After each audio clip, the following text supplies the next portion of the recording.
Well, hello there. Hello.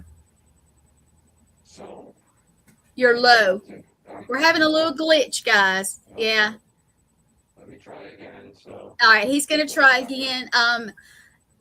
We're having a little gremlin like we always do, but of course, Thomas will be back in just a second with a profiled episode for tonight. He's flipping his stuff around now. And we just played the Connecticut Paracon commercial, which is coming up very soon. It's July. If you guys didn't see it, there he comes back. okay. How about now? We Yeah, good?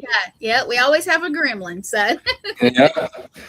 Just got to stop feeding those things after midnight. We'll be okay. I know. Yeah. Yeah. David. But no, thanks again, everybody, for tuning in to another episode. It's going to be a good one tonight about serial conspiracies. We're going to go through the whole gamut.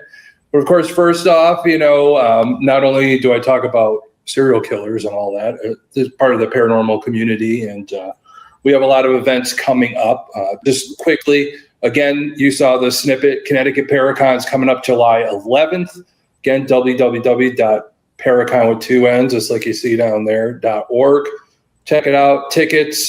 There's also going to be a concert after the Paracon later in the evening, being put on by the OG himself, the first Jason Voorhees ever, in Friday the 13th, with his band First Jason at Volo Restaurant and Lounge. So that's going to be awesome. It's going to be a great day and night. Make sure you guys make it. Tickets are on there. Hotel stay. The whole event is at the Clarion Hotel. Mm-hmm. So if you come a day early, you can roll out of bed and be at the event. No problems. Just after that, the next month after, we're running for the third straight year, the Connecticut Witch and Culture Festival in Hartford, Connecticut. This year, we got lucky. They're letting us have it at the old State House in Hartford. So back in the day when those witch trials happened back in the 1600s, 45 years before Salem, that field where the old State House stands was where the gallows were, where most of those people that were accused of witchcraft were hung. Wow. So that's right there. So there's a lot of energy. There'll be a lot of speakers, vendors, everything you could think of. This is an event. It's close to me because of the history of it, and just a more open-minded thing, and just to give reverence to the people and what they went through. So to be recognized for that. It is a controversial subject that we deal with every year, but we always try and use it with kid gloves and make sure that we, give an open mind for everybody and listen to what everybody has to say.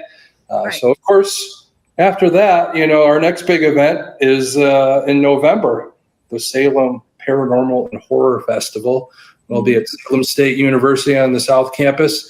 We're still booking some talent for that. So anybody watching that wants to participate, make sure you instant message me, of course, after the show. And we'll try and get you in and see how the feng shui occurs with the right guests to make sure all our patrons are happy. But those are the big things coming up. Littered in, Station I as Wardruna will be at a ton of places this year all over the country, talking about our healing collective. So it's just something new to the paranormal that I think it's going to blow people's minds. A lot of the places we've already been talking about this have been sold out crowds. So we're looking forward to bringing that awesome message to everybody. And a lot of the members of Wardruna will be at these events with us to come up and speak with us. So it's going to be a group effort, just like it always is. Wardruna is a we and not an I. And we're bringing that to everybody to know that the paranormal community, we bring you together and to heal traumas and all that and what we see from the darkness, bring it into the light. So we're excited about that. So that's a big thing coming up. But what do you got going on, Gwenny? I will be in Wisconsin at the Bearded Brothers Brawl. Nice. You have to say that 3 times, right? Yeah. In Broadhead, Wisconsin. That is going to be on the 5th and 6th. The next weekend, I actually have a little fun thing for myself. I'll be in Wilmington, North Carolina, doing a little investigation at a place with a friend. I'm going to probably be going live. After that, we've got from New Orleans to Gettysburg to Alabama to you in Connecticut and all over. So it's going to be a busy summer. It's great, and I can't wait to see you guys. I don't know where I'll see you first, but I know we'll be down in New Orleans too, so that's going to be fun. Stacia and I and a few other people, Father Bob, Yep. John Zaffis, Bill Slevin will all be speaking together Yes. on some good topics of the paranormal. So that's going to be fun. But other than that, Gwenny, you know what time it is? It's let's zoom in and uncover the criminal mind. All right, peeps. All the glorious weirdos out there, we're ready to go here again for Profiled. We're going to talk about serial conspiracies today. So I know we're going to get a little more fun, less of me being the lecturer and the teacher the last few months. Hopefully you guys enjoyed that. Again, if you got any questions, put them in all caps so that way Gwen, we could go over those at the end of the show. And anybody chiming in, again, I appreciate you guys chiming in. I know you're watching. I will, of course, acknowledge you after the show. And again, I appreciate that. But let's take a look at this. When we're looking at official court records, the intersection of true crime and urban legend reveals a fascinating subculture of lore. While true crime profiling generally focuses on behavioral patterns, signatures, and individual pathology, true crime conspiracy theories often look for hidden networks, government involvement, or occult ties to explain what standard investigation leaves open. So we're going from fact to conspiracy. So let's break it down a little bit. These are the most enduring conspiracy theories and deep-rooted lore surrounding some well-known serial cases. First off, one you'll recognize, it's a multi-killer and cult networks that people talk about. The most common narrative variation of serial kill lore is a shift from a lone wolf to an organized network. Proponents of these theories argue that law enforcement prefers a single perpetrator conviction to close cases quickly and avoid public panic about larger active groups. One of the biggest cases that kind of blew open a little bit later after his arrest was the Son of Sam, believed to have been a cult with David Berkowitz. Official record, David Berkowitz acted entirely alone in the 1976 to 77 shooting spree in New York City, motivated by personal delusions where he thought his neighbor's dog was the Son of Sam. The guy that owned the house was Sam, that was his dog. Giving him, the devil's voice coming at him, telling him what to do. But the lore, the investigative journalist Maury Terry, who looked into the case, spearheaded the theory that Berkowitz was merely a shooter for an offshoot of a shadowy occult group known as the Process Church of the Final Judgment. So the nuance to this theory gained significant traction because Berkowitz himself later supported it. He was a little delusional, of course. If something like that comes out, you're going to jump on it because it could actually hopefully get you out of jail. But he claimed that the Carr brothers, John and Michael Carr, the sons of Sam Carr, the neighbor, were the actual shooters in several of the attacks. Both brothers died under mysterious or violent circumstances shortly after Berkowitz's arrest. Forensic anomalies such as radically different composite sketches from different crime scenes and conflicting eyewitness descriptions of the shooter's vehicle and hair remain the core evidence cited by those who believe multiple gunmen were involved.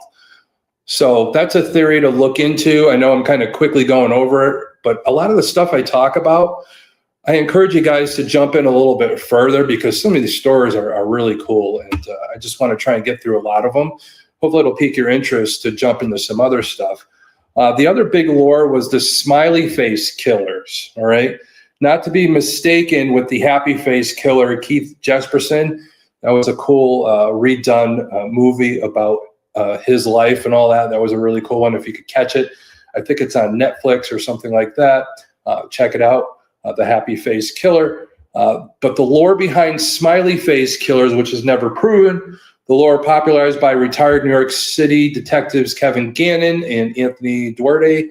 This theory suggests that a coast-to-coast network of organized killers is responsible for the drowning deaths of dozens of young athletic college-age men across several Midwestern and Northeastern states since the late 1990s.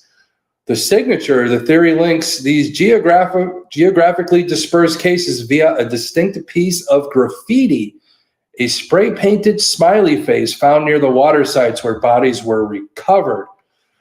So the skeptical counter-analysis, the FBI, the Center for Missing and Exploited Children, and multiple independent criminologists have thoroughly reviewed the data and rejected the theory. They concluded that the tragic deaths are accidental drownings, heavily correlated with alcohol consumption, and the note that a smiley face is one of the most ubiquitous common graffiti symbols in the world, making its presence statistically coincidence rather than coordinated signature. But again, I'm one of those guys, I don't believe in coincidence if it's showing up at all these, but who am I to say? Again, we're talking about conspiracy theories today. But there's also, we'll get into this more into the topic, but let's go to the government programs and institutional protection. So there's another major category, and the domain connects highly intelligent or social mobile killers to institutional cover-ups, intelligence agencies, or illicit psychological programs.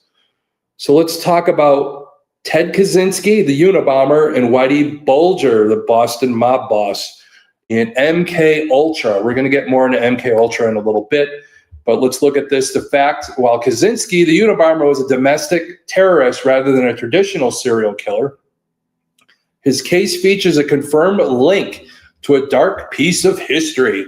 While a young prodigy at Harvard University in the late 1950s and early 1960s, Kaczynski was a research subject in a brutal psychological experiment conducted by Dr. Henry Murray.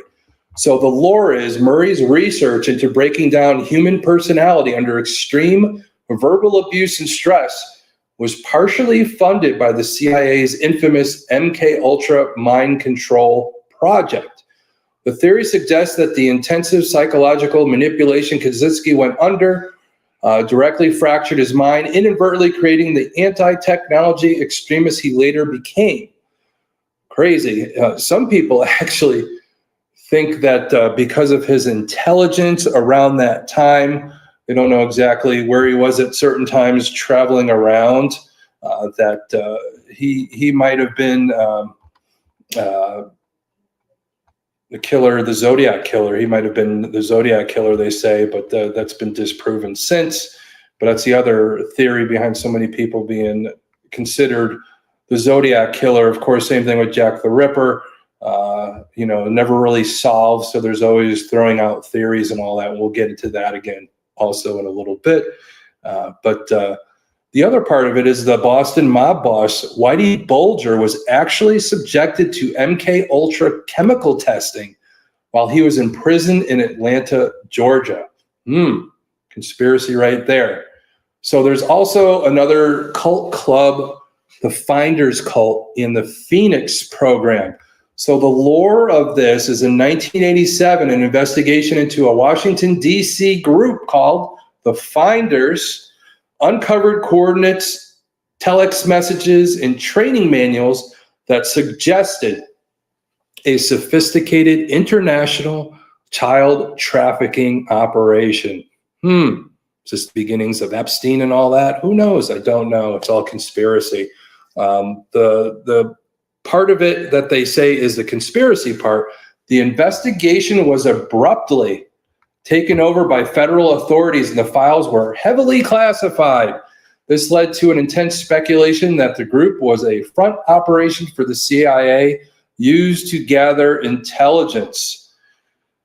Yeah, those Epstein files have been pretty much heavily classified too. They've not been wanting to come out with those. So there's a lot of similarities in this situation. So they recruit deep cover assets or equipment with psychological profiling techniques rooted in early military operations like the Vietnam-era Phoenix program is what they're blaming this on. So there's also, of course, the unidentified elusive phantoms. Those are the conspiracies. Again, like I said, the Zodiac killer, any of those types of things, Jack the Ripper. So we put in the phantoms of this, maybe it's conspiracy. So when a killer is never caught, the vacuum of information is naturally filed by expansive mythology over time. These figures morph from real-world predators into near supernatural phantoms. This actually goes way back too. We'll look at this, but let me just go in a little history. a lot of our monsters and how they were written about, the werewolves and things like that, back in the day, before anybody really knew that somebody killed multiple people, a lot of people blamed it on that lore where they considered maybe the killer was a werewolf or anything like that. So that's where a lot of our monster lore comes from actual serial killers before they called it serial killers. They just think a monster was going around killing people, which of course a serial killer is a monster of evil for them to be able to do that.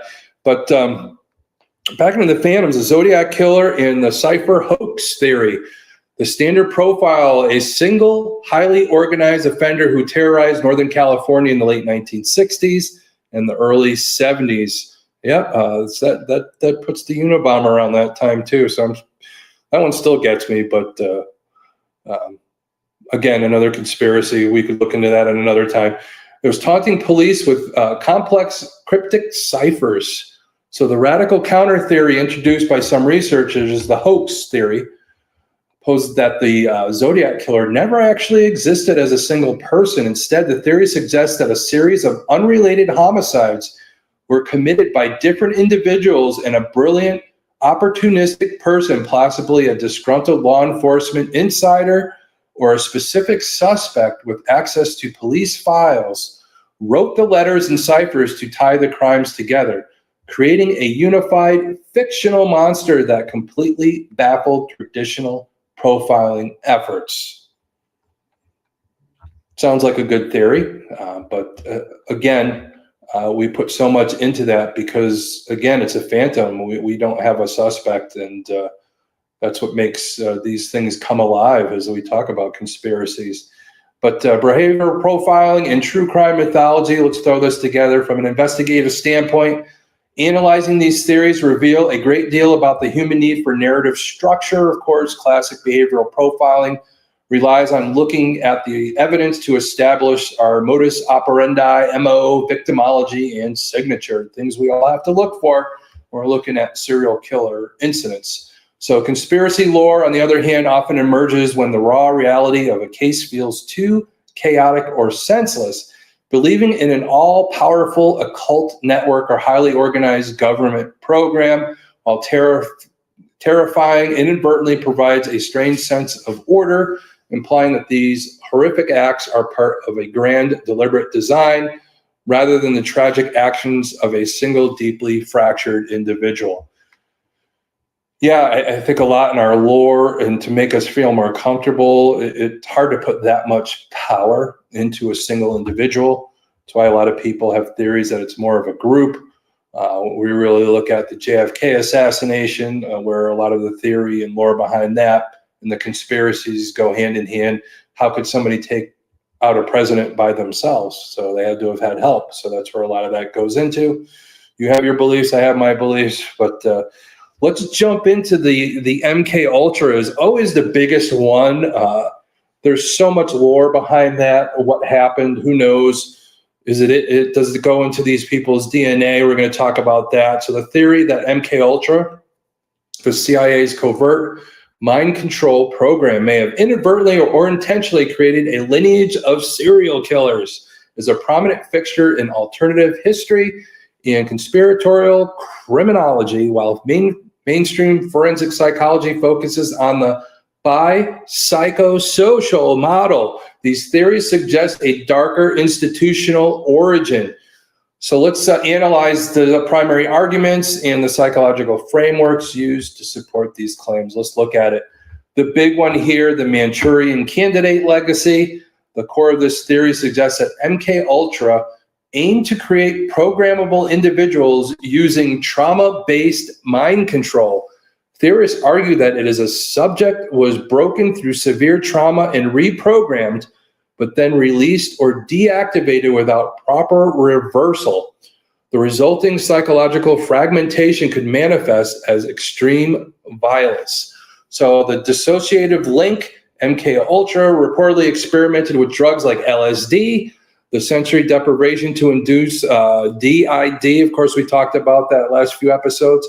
Dissociative identity disorder. Forensic psychologists agree that many serial killers suffer from severe dissociation, The theory simply posits that the government, rather than domestic trauma, are the architect of that dissociation. So we also have the sleeper theory. Some suggest that the children of original test subjects might inherit predispositions to trauma or be raised in environments shaped by the reprogrammed behavior of their parents, creating a cycle of institutionalized violence. Holy smokes. But high-profile case associations that we're going to look at, proponents of this theory often point to specific serial killers who had tangible or direct links to MKUltra affiliated institutions or researchers. Of course, we talked about Ted Kaczynski, the Unabomber. Well, not a serial killer, we talked about before. Another one, Charles Manson. A lot of people don't know about that one. Numerous authors have investigated Manson's time in terminal facilities and his ties to free clinics in San Francisco that were allegedly fronts for MKUltra drug testing, suggesting his ability to manipulate family members, mirrored CIA conditioning techniques. Another one, I heard of Sirhan, who was the killer of Robert Kennedy. That was suggested that maybe he had this type of mind control too. There's a pedigree argument. Some research claim that certain families were selected for multi-generational testing, suggesting that the serial killer trait was an accidental byproduct of trying to create the perfect deep cover operative. That's craziness right there. So our forensic counter argument for this, while MKUltra experiments were objectively real and horrific, most criminologists view the serial killer connection as more of a symbolic overlap than a literal production line. So we'll look at the factor, their origin of violence, MKUltra theory, institutional conditioning, the forensic psychology. It's just more of the childhood trauma, neurological deficit is merely more of the growth. The objective, they controlled utility assassinations, the MKUltra theory. So forensic psychology looks more at the personal gratification or compulsion of that certain serial killer. So the outcome on MKUltra theory was highly organized, systemic, but forensic psychology often chaotic and impulsive. So there's a lot that goes into that. That's the argument.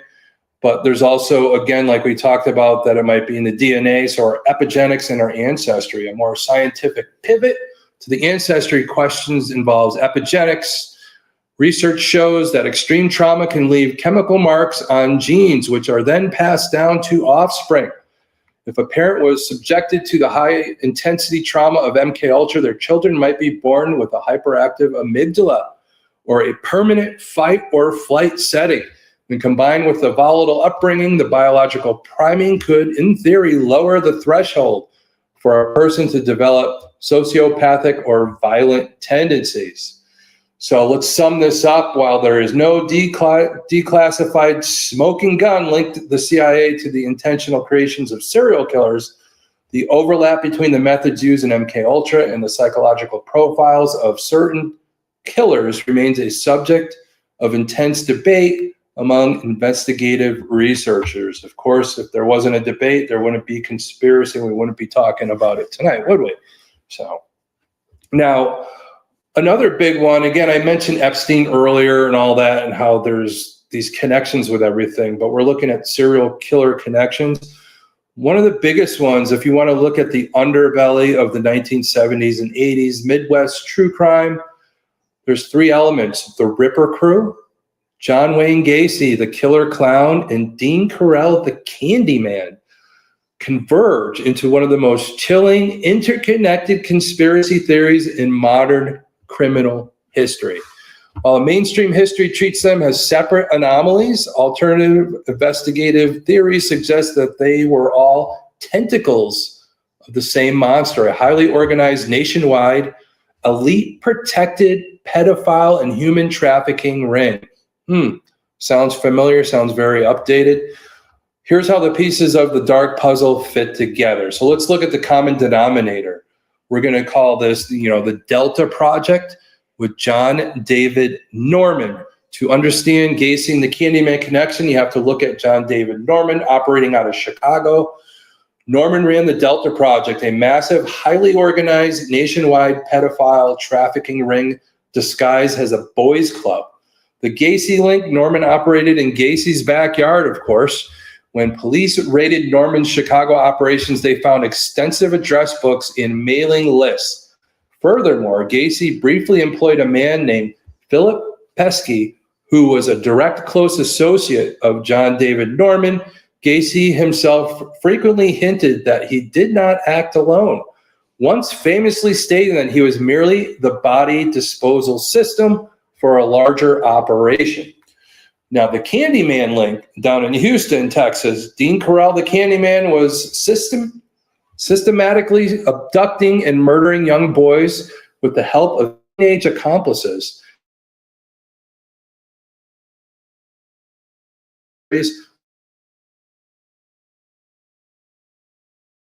Norman network had direct tentacles in Houston. Carell's operation fits the exact profile of a local supplier for a broader national network of wealthy, influential buyers.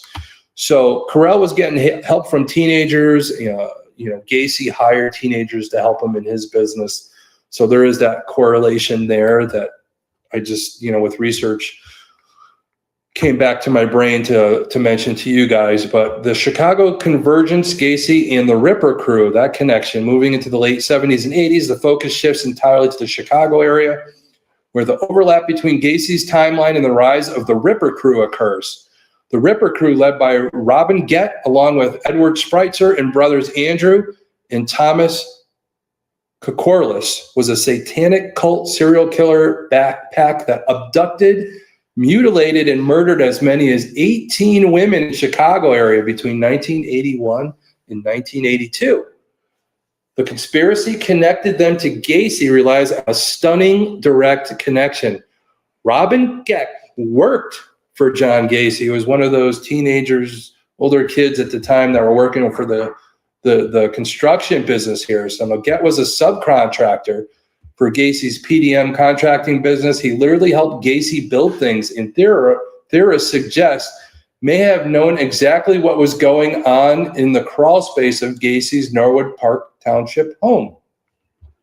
They feel it was a passing of the torch because Gacy was arrested in December 1978. The Ripper crew began their active murder spree just a couple years later in 1981. Investigative researchers suggest that Gett didn't just learn construction from Gacy. He learned how to hunt, how to manipulate, and how to operate within a structured predatory system.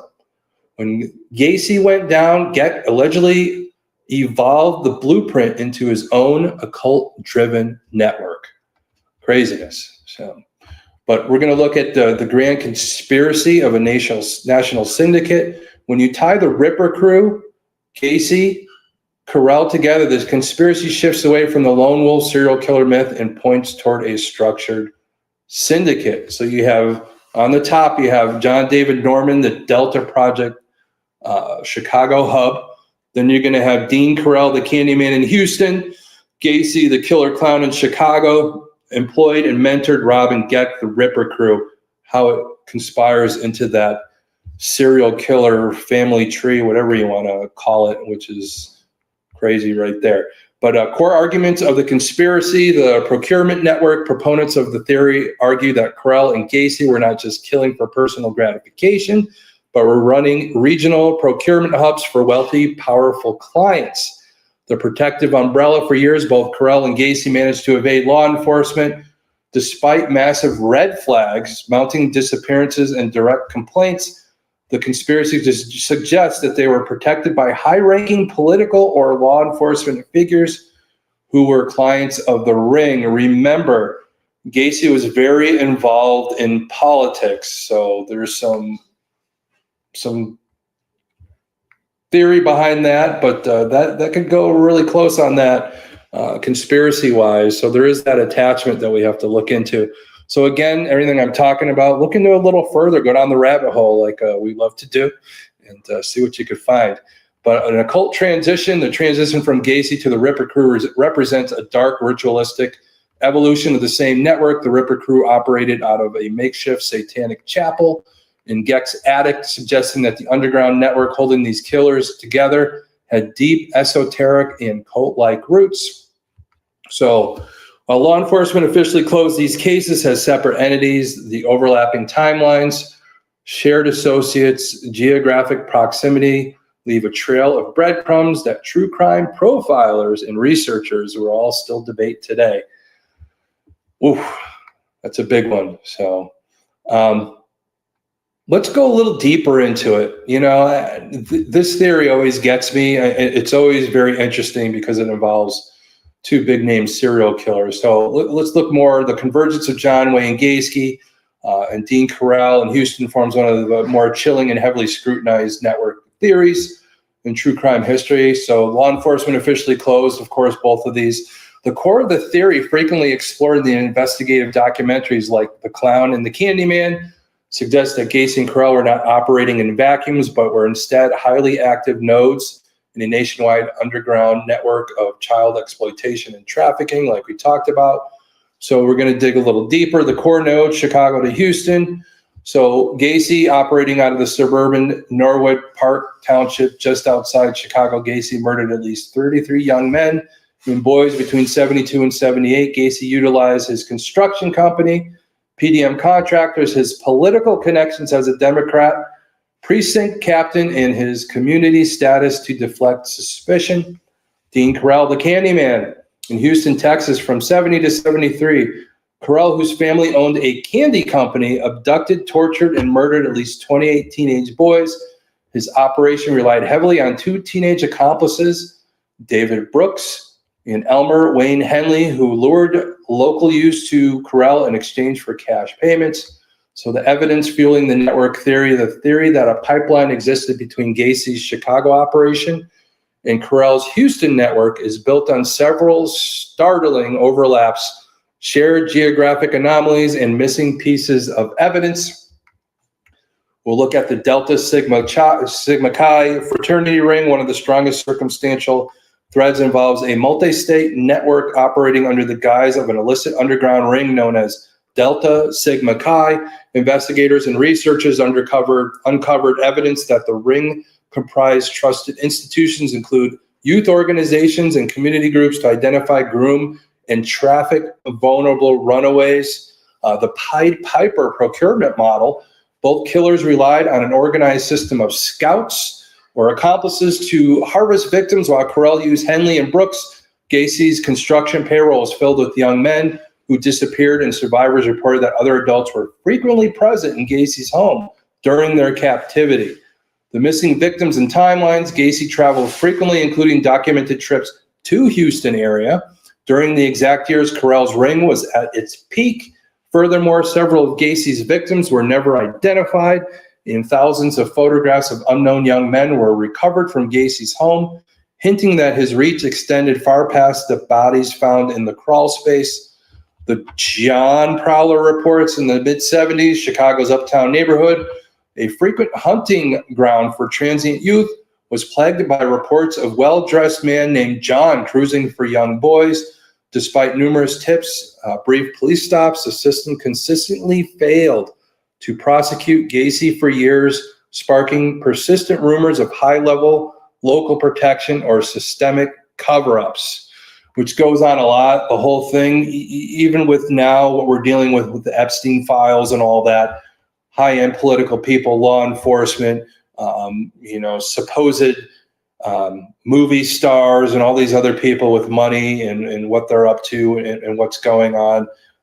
That it's just sickening what goes on in our country in these theories, but there's such a sickness behind this, and yeah, there's vampires out there, and somebody needs to release the wolves and take care of this because this is sick. So the systemic shield, a major point of interest for behavioral profilers, and how both men evaded law enforcement despite massive local disappearances. Carell benefited from a Houston police department that routinely, I can't talk tonight, dismissed missing boys as mere runaways. Similar, Gacy benefited from dropped charges, settled civil suits, and staggering jurisdictional oversights by Cook County authorities until his ultimate arrest in late 1978. Officially, the FBI maintains that Carell and Gacy were separate, independent entities. However, the uncanny similarity in their methodologies, their concurrent timelines, and the unresolved leads regarding a national buyer's market for trafficked youth keep the Chicago-Houston conspiracy theory very much alive in cold cases and serial killers circles. So, yeah, that one makes me sick. There's so much attached to it. And just when that theories kind of go away on that aspect, there's a whole nother thing. I really think that all this stuff is all together with what we hear about today, what we've heard about then. I just think it's just still going on, and it's sickening. And just love your children, keep them safe, know where they are. That's the huge part of it. So these people are just unbelievable, and how this still goes on today. Let's leave that negative and go on a more theory where I kind of have fun with this one. This is a fun theory and all, but gives us guessing. And I talked about Jack the Ripper earlier. But let's look at some famous people that the conspiracy theories that they're serial killers are attached to. So there's an intersection of pop culture, history, and true crime often burst bizarre urban legends. When a famous figure possesses a certain eccentric mystique, a dark public image, or simply lived in the right place at the wrong time, the internet and sometimes mainstream historians can spin wild conspiracy theories accusing them of being serial killers. From royal cover-ups to modern viral memes, some of the most famous people who have been accused of harboring a dark, hidden double life include, of course, we're going to go a little bit back to the late 1800s.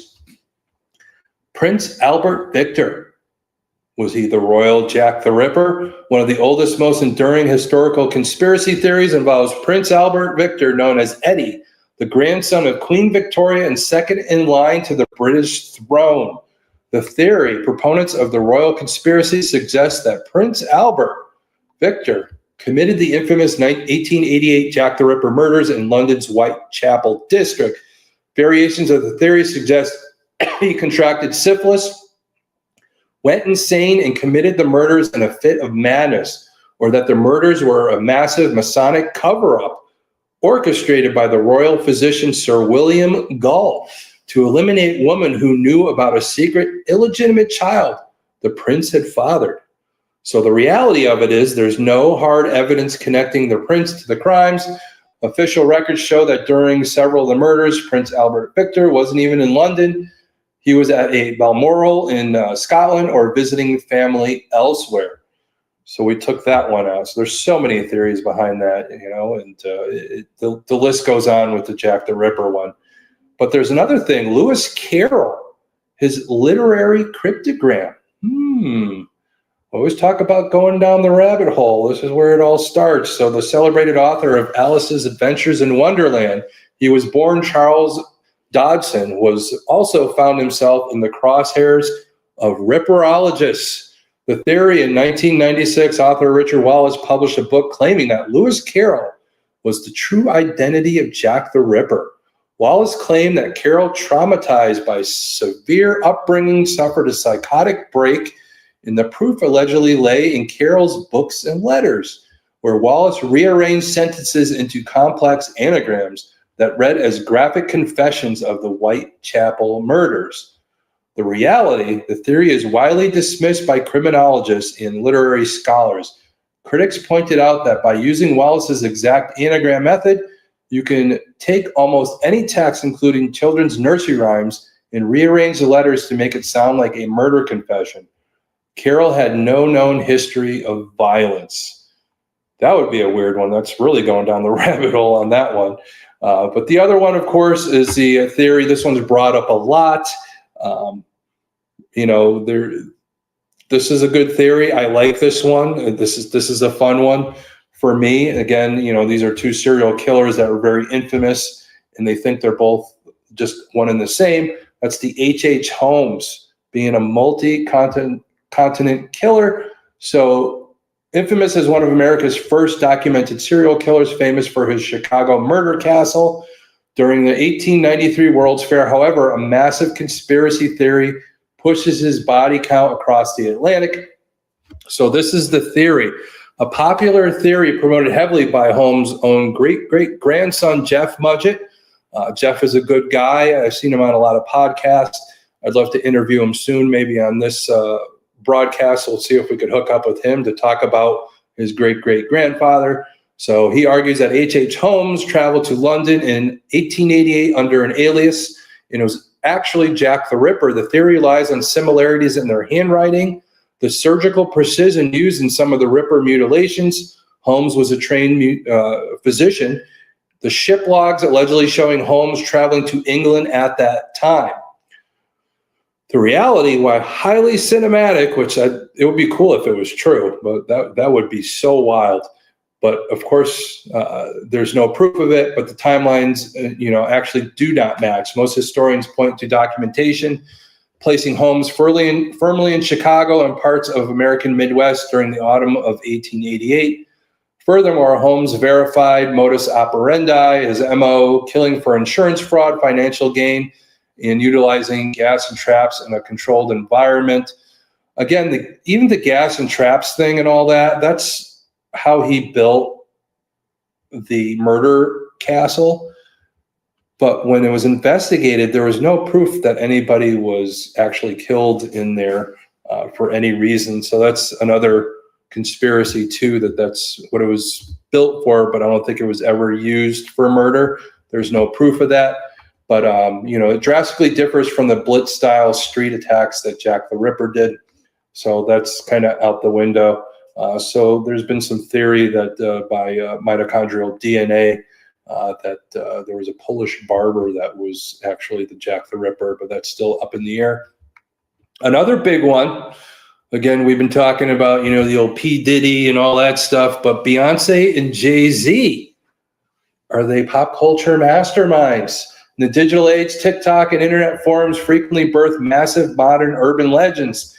A highly pervasive conspiracy theory circulated widely online following the federal arrest of music mogul Sean Diddy Combs in late 2024. This is the theory. Internet sleuths concocted a sprawling theory accusing Beyonce and Jay-Z of acting as ruthless shadow operators who allegedly orchestrated the tragic deaths of competing musical icons such as Aaliyah, Left Eye Lopez, and Michael Jackson to clear Beyonce's path to industry dominance. That's the theory. So this theory spiraled to include the idea that other celebrities publicly thank Beyonce during award acceptance speeches like Adele in 2017 out of fear for their own safety. The reality, this is a classic example of internet viral rumor fueled by algorithms and confirmation bias. There is absolutely no factual basis, evidence, or police investigation linking the couple to any such crimes. The deaths of Aaliyah, tragic plane crash, Michael Jackson, acute propofol intoxication are fully documented medical and legal cases with no connection to the music duo. Or are they? The other theory, which of course is very far-fetched, there's a good friend of mine, she loves this theory. She brings it up all the time in her political posts, and I kind of find it funny when she does. But it's the Ted Cruz. That's an internet's favorite meme. Perhaps the most funny part of it, it's a parody turned conspiracy, involves Texas Senator Ted Cruz. The theory beginning as a random satirical tweet in 2013, the internet became flooded with the joke that Ted Cruz is actually the elusive Zodiac killer who terrorized Northern California in the late 60s. During the 2016 presidential election cycle, the meme exploded into a viral phenomenon featuring side-by-side photo comparisons of Cruz in the infamous 1969 police sketch. While reality is the theory is physically impossible.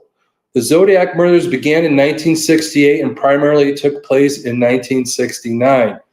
Ted Cruz was born in Calgary, Canada in December of 1970. So Cruz himself has leaned into the joke over the years, occasionally posting the Zodiac's infamous cryptograms on his social media accounts around Halloween. Well, if Ted Cruz was the Zodiac killer, he'd have to be a time traveler because he would have been -2 years old when he committed these crimes. So, but it's funny. I know a lot of people that want to hang on to it do say that, yeah, maybe it's a time traveler, so government ability to time travel is another conspiracy theory. So the internet loves a good rabbit hole, of course, and the bizarre true crime subculture has spawned some of these wild theories of our beloved cultural icons and historic figures.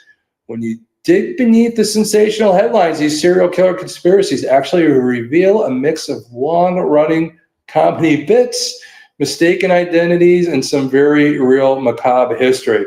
So here's some really good ones on top of that. So one of my favorites, being a musician myself, being down in Nashville quite a bit, I used to be confused when I'd wear my cowboy hat and sing. Everybody said, "You look like Garth Brooks."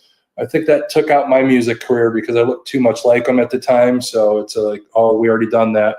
But that's okay. Garth Brooks is awesome. And also, people are asking on the internet, Garth, where are the bodies? That's the meme that's been going out. If you open the comment section on any Garth Brooks social media post, you will see thousands of people asking variations of the same chilling question. Where's the bodies, Garth? Despite the intense online speculation, the entire theory is a massive, long-running internet joke created by comedians Tom Segura, Christine P. on their podcast, Your Mom's House, origin around 2018. Garth Brooks posted a bizarre, intensely direct video on Instagram announcing his stadium tour using phrases like, "Let's get physical," playing music with an unsettling, intense stare. Segura poked fun at the clip on his podcast, joking that Brooks possessed the creepy, overly polite demeanor of a hidden serial killer. So the escalation, the podcast fans ran with it. They began spamming Brooks' accounts over the years. The internet sleuths community took the joke seriously, creating crowdsourced heat maps that absurdly attempted to cross-reference his massive tour dates over the decades with localized missing person reports. The reality is it's absolutely not factually based. The rumors, it's a textbook example of comedic bit evolving into a full-blown modern urban legend through sheer internet repetition. Another one of my favorites, good old Bob Ross, mistaken identity and the happy little accident twist. So the rumor that a soft-spoken, Afro-rockin' PBS paint icon Bob Ross was secretly a serial killer stems from a dark twist of internet nomenclature and genuine true crime confusion. Coincidentally nicknamed, the theory often misattributes a sinister meaning to his famous phrase, "We don't make mistakes, just happy accidents," jokingly reframing his painted landscapes as locations of hidden graves. The real killer, the rumor gained traction because there was a notorious high-profile serial killer named Michael Bruce Ross, known as the Roadside Strangler, of course, who was executed in Connecticut in 2005. That's a whole nother story right there, me being born in Connecticut. Having a friend who was actually, when he was growing up, had contact with Ross on his family's egg farm, which is crazy too. We'll have to have a whole episode about that and have my friend Danny on to talk about that. But the reality is lazy online searches, true crime algorithms frequently cross-pollinated the name Ross with serial killer, leading to a viral myth. In reality, Bob Ross was a 20-year veteran of the U.S. Air Force, where he functioned as a master sergeant who swore off yelling after leaving the military, dedicating the rest of his life to spreading peace through art. So let's do our final one of the night here. Benjamin Franklin, our president. There was 1,200 bones in the basement. Unlike the first two, Benjamin Franklin conspiracy theory is rooted in a genuinely horrifying, verifiable discovery. In 1998, conservationists restoring Franklin's former 4-story Georgian home at 36 Craven Street in London excavated the basement and uncovered a pit containing more than 1,200 pieces of human bone belonging to roughly 15 individuals, including several infants. While the headlines immediately screamed that the founding father was a historical mass murderer, forensic analysis quickly revealed a far more logical, though still illegal, scientific explanation. So on his location, 36 Craven Street, London, his residence from 1757 to 1775, the 1,200 bone fragments, 15 distinct bodies, the marks, scientific incisions, trepan skulls, precise cuts from medical saws, the real culprit, William Hewson, a brilliant young anatomist and protege of William Hunter. They had grave robbing trade in the 18th century. Studying human anatomy was highly restricted, and securing legal cadavers was nearly impossible. But to supply his secret anatomy school hosted at his house, Hewson relied on resurrectionists, grave robbers, or smuggled bodies from the nearby gallows and wharves. The basement burial, after completing his dissections and medical lectures, Hewson would just throw human remains in the trash without getting caught and prosecuted for grave robbing. Instead, he buried the biological waste directly beneath the floorboards. Sounds like Gacy. But Franklin's involvement, historically, experts agree that Franklin, ever the champion of scientific innovation, was almost certainly aware of the illicit medical school operating in his lodgings. However, there is zero evidence he participated in the dissections or procurement of the bodies. He was simply open-minded landlord tolerating some highly illegal cutting-edge science downstairs.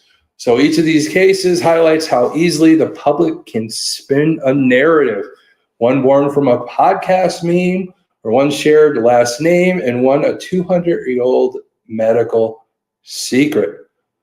A lot of stuff to chew, a lot of stuff to look into. Hopefully I piqued your guys' interest in some of these conspiracy theories. You guys will go down the rabbit hole and check them all out. Again, I appreciate you guys watching. Again, if you have any questions, make sure you send them to Gwen in all caps. But from here, let's bring Gwen back on and let's see if we could answer some of these questions. Hey, we've got one at least. Let me turn this off. So sorry, guys. It's a little warm here. Can you see it, or do you need me to? You're going to have to read it because I can't see for doo-doo. So. Right.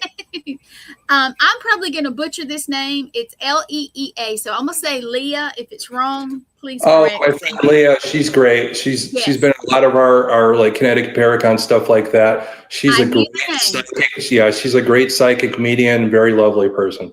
Right. She says, what is your take on stalkers, potentially on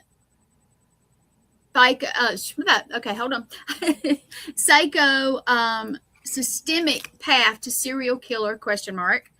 Suffering from lack of attention, affection, observance as a child? Awesome question, by the way. Well, a lot of times stalker per se, there's a level of how people go from that childhood abuse and trauma and how it gains traction. You know, as a younger kid, of course, the harming of animals, seeing what happens and actually getting to the point where they're giving themselves that energy or that fantasy. And sometimes that fantasy is to hide from the trauma. That's how they cure their trauma with that fantasy world. And it gains traction where a lot of these kids start becoming peeping Toms at first before they go full on, where they might go in and hurt somebody. But in this case, they might become, the stalkers at first. And then finally the fantasy gets to a point where they start going higher and higher and start gaining this MO of what they're about to do. From a peeping into windows to actually going in and killing people or taking them hostage. It's how the echelon goes, how their fantasy goes more and more. Because a lot of people with fantasies, they get to a point where they get to that point of the fantasy and it's just not doing it for them anymore. So they level up to the next level. And that's how it projects from that childhood trauma, how they mask from what happened to them and they put it into that fantasy world, that catalyst that gets them to that point. Hopefully that answers it for you, Lee, but I know I'll see you at a couple places and we could talk more about it. Right. That's the only question I see right now. Guys, if you have one, type it. Doesn't have to be in caps right now, but let's talk about who has viewed that I can see. I know I saw Stacia pop up. I'm a love of my life. Raven, lovely Raven. Raven, Carol. Yeah, Carol's been watching every episode. I love that. I know, we love it, Carol. Barbara, I think Barbara was here last week. Yeah. Or maybe the week also. I lose track. People keep tuning in because I guess, we're giving good information. again, some of the episodes, hopefully it saves somebody's life. Hopefully it gives you information to help with our, the old thing of takes a village to raise our kids. These are just cool conspiracy theories and all that, but these are things to look into a little bit further and educate yourself, and just kind of what we talked about, disseminate between conspiracy and actual fact in what we get. So when you learn how a serial killer's mind works, you could say, hey, that's a conspiracy. I know, because this is not what we learned scientifically and how we pick apart a serial killer. So, right. We also have Kenneth Drake. Oh, love me, Kenneth Drake. He's coming to visit us this weekend for the big psychic fair. We got a big world-class psychic fair going on at Billy's Acapella Martini Bar on May 31st from 11 to 4. Make sure you join us. Kenneth Drake will be there reading for you. Stacia. Nice. We got a whole big thing online, so check it out. There he is, the man himself, Adam Began. I love Adam. Historically haunted tours. Make sure you take a tour with him up in Maine. So. And I did say it right. Thank goodness. Yeah. Hey, Carol. Hey, everybody. And Leah said, thank you, Thomas and Gwen. The information was phenomenal. See you soon. Good. Yes, excellent. I always enjoy this. I'm not just here in the background or whatever. I actually, and I told my little story last week very briefly. Yeah. Did help. So we know I know a couple people that have messaged through, we used to do the other show, let's say, and it wasn't in as depth, but I know some people that it helped. So makes you feel good. I know it does, Thomas. It has to. It does. That's the whole purpose. Again, we never glorify the serial killers. The thing is I give this information, and I've always done this, even in my old career. The whole thing is to get to the bottom of things and to try and prevent. It's nearly impossible. It's just like the paranormal. We'll never probably be able to prove by a shadow of a doubt that paranormal exists, because once we're able to, that's not paranormal anymore. It just becomes normal. It's the same thing with the mind of a killer or how they're raised. Nobody really knows what the catalyst is. It's hard. You don't know what the fingerprint of what drove them to do it until they're actually captured. We go by patterns. We might figure out if we have 20 people, we might be able to pinpoint in on a couple of them according to what we profile. But really, it's very difficult. Hopefully, it's getting easier nowadays with a lot more advancement in digital stuff, cameras everywhere, DNA is better, those types of things. More people with cameras on their phone, having so many different angles, things to pick up, something that happened somewhere, somebody on their phone might have been filming at the time. So we always like to keep that. So there's a lot more with the digital age that's been very helpful, but still the mind, the mind can do some crazy stuff, and it's hard really to pinpoint. You have free will, and sometimes when you don't give everybody what's going on, you're able to hide, and that's what a lot of these people do. Well, I got to say, it is very interesting. It's also sick in a way. I know we all kind of enjoy especially, I think, Jack the Ripper, because it's still a question. That one usually is one of the favorites. It's just a question. We don't know. It was back then. Well, we may never know for sure. So, and it's funny because a lot of people talk about that time, Jack the Ripper, but let me bring up something. Do you realize that less than a mile away along the river, there was bodies coming up in the river, only torsos? There was a torso killer at the same time Jack the Ripper was operating. Two different serial killer type things going on. Were they connected? I don't know. Did they share something? Was there a network going on there back then too? There was a lot of, poor areas, and there was a lot of the wealthier people didn't like it. So were they trying to get rid of a lot of these people? Was there people hired to do these things and make it look like a monster, especially around that time? We don't know. There's conspiracy right there. Maybe I'm inventing a new conspiracy with the attachment of Jack the Ripper and the torso killer right there along the Thames there. So it's, crazy. Think about the ones we don't know of, because, they used to, and I don't say this wrong, but they used to say that it was some kind of saying about all the bodies in that river, something about, because, you didn't even want to step foot in it because you'd get like sick, especially back in the day.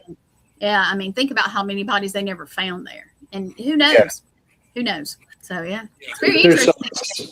there's so much stuff. There's people that, I don't know, maybe government makes them disappear, or, you know, those theories, and somebody knew too much, they get disappeared and all that, and then they blame it on some serial killer. Like we talked about, you know, all these kids going missing and there's a smiley face everywhere and those types of things. You know, there's always a catalyst thrown into it. It's always those red flags. What are they showing us, and what's actually going on is what we want to look at. Right. I'm gonna say this wrong. Asiana Trudale. I probably butchered that too. I apologize. It's more of interest to. Well, we have to butcher everything tonight because we're talking about serial killers. There you go. But that's our excuse. It's okay. Yeah, it's more of an interest to how their brains worked and how they can do these crimes or those crimes. Mm-hmm. True, very true. It is. Well, that's why we talk about it. We, you know, if you had missed a few of the episodes, again, go back and watch them. I do appreciate All Access Network Television this past Saturday doing a marathon of all the episodes. So this is the newest one that wasn't part of the marathon. Yeah. So, of course, go back and watch a few of them, especially talking about the mind and what happens to the mind, how it works, whether we're born with it, whether how it's learned, what trauma could do to rewire the brain. And so those are a lot of the past episodes that we did. Catch up with those, and that way it helps. So a lot of these episodes later, I start talking about particular serial killers. You'll understand more why they developed the way they did, how their mind actually works, because we know more now. Of course, we didn't know enough then to capture them when we should have, but then they were finally captured. Most of them are captured by mistake, not by great police work, unfortunately. So, yeah, but we're trying to change that nowadays. But exactly. Yeah. But yeah, you can go back on All Access, especially the YouTube, because if you don't know, Facebook keeps it for 30 days. YouTube keeps it for, I don't even know how long. Forever until you get rid of your channel. Pretty much, unless there's a glitch. So if you go back on All Access, you can go back on my Facebook at least. I know it is all there from Saturday. If you want to go back and watch, they're in order. And then this is the only one that's not in that order. Yeah, go back and watch them. They're very interesting. We love doing that. And what day is this weekend? Which day or Saturday is your event? Sunday is that's the closest event that we got going on. Now, the event is sponsored by the Global Network Events duo, the Shaman and the Showman. Of course, I'm the shaman. Charles Rosenet is the showman. Of course, he's not going to be able to make it out to the Mentor, Ohio area, but I will be there running it with my counterpart, Stacia Wills, who will be reading for you. Again, come see her, book a reading with her, because I tell you, people fly from other countries to sit with her for a reading. She gets calls from all over the world for phone readings, anything you could think of. If you want to book something with her, just instant message me. I'll get you all hooked up and all that, and see if she has some space opened up. Whether if you miss her on Sunday, we're more than happy to get in touch with her during the week and hook up a phone reading with her or an in-person. She has an office out in the area where we're going to be doing this event, but also going to be there. The Hollywood psychic himself, Kenneth Drake, will be there. That's another one. Give me a call or give his agent DePizzle a call. Hook up and get a reading from him. But if you want to see him in person, again, Sunday, It's May. I don't know what month it is anymore. May 31st. Check that out. There's Danny. So hey, again, I gotta get Danny on because of his attachment to, actually meeting a serial killer at a young age. But we'll talk about that later on down the road. But come out to that. There's a lot of other great psychics and meetings. There's going to be vendors. You could get awesome martinis there. It's a very high class martini bar. So the food is fantastic. All the people there that run it are unbelievable, and we can't wait for that. You could get your message and a martini all in the same. Oh, see, Yeah, messages and missing it. martinis. Just ripping off the head here, just renaming the whole thing. But this is a great event that they do. I think they do one or two of them a year. So this one always gets really busy. So make sure you get there on time, sign up who you want to sit with and all that. But all of them are great. They have all gone through, we've all talked to all these people just to make sure that they're the best of the best. And we want to give that to you. So it's a great event. Mentor Ohio, she says. Yes. Barbara says. Yes, she says she's not far from there. Awesome. Yeah, make sure you're there, Barbara. You could sit with my counterpart, Stacia, or Kenneth Drake. There's a lot of people there. Jeannie. There's so many different psychic mediums. Go on my page. I have a nice advertisement about it, a little reel going on all the people that are going to be there. Go to the online website of the restaurant. It's Billy's Acapelli Martini Bar and Restaurant.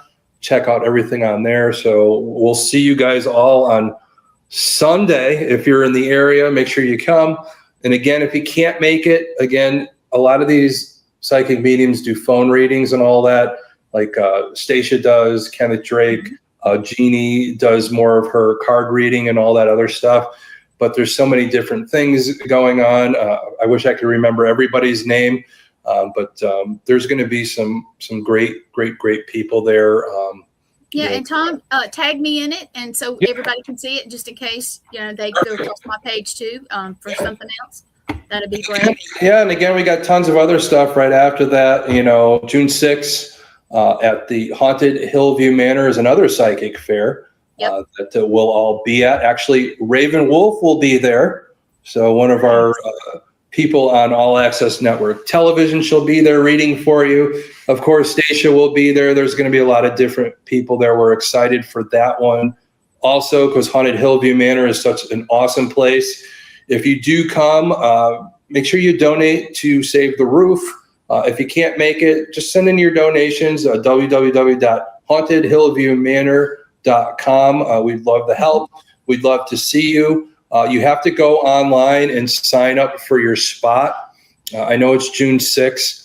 I think Stacia only has a couple spots left already. Some of them are still open. Make sure you reach out, get a spot with Raven. Raven's straight out of Salem. So she's one of the best readers and best people in the country. Again, so it's a top of the line psychic event there also. So that's coming up. And of course, July 11th, Connecticut Paracon. August 8th and 9th is the Connecticut Witch and Culture Festival. And I know far off, we got the Salem Paracon November 14th. So that's going to be a big one.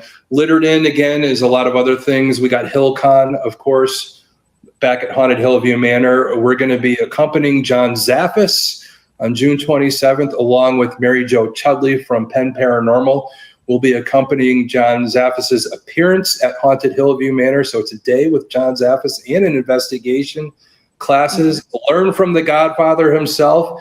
It's one of those paranormal events you can't refuse. So make sure you're there. And it's going to be an exciting one. So just all kinds of things. HillCon, like I said, Cleveland Paracon, New Orleans Paracon, the Hollow Paracon and Film Festival, the Underworld Culture Con. There's so many that we're going to be part of. There's tons of them. There's our paranormal event that we're sponsoring out in New Hampshire. There's so many of them this year. We're going to be so many places. I forget. Good Go things. To Thomas's page. Yeah, good things. Share it with me.